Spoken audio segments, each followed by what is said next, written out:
Yeah, and I've come a long way searching for love. Bro ni funny. So nimetoka mbali juu ya mapenzi.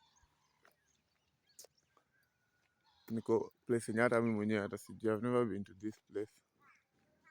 Anatoa hapa hivi kuna Emining Boys High School. So I never knew I'll reach here.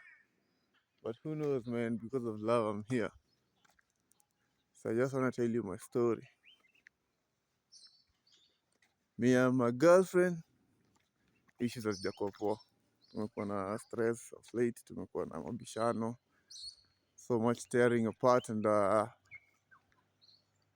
pulling each other, pulling away from each other, and all that shit you do understand, sindio? So as a man, you know, like you have to like be the one to make the first move. So I'm here as they trying to get back what's mine. Hopefully I'll be successful, huh? Yeah. So chill and wait for the next episode, eh? Tuone kama itakuwa successful ama I'm gonna go back home empty-handed. So it's like that. Adios.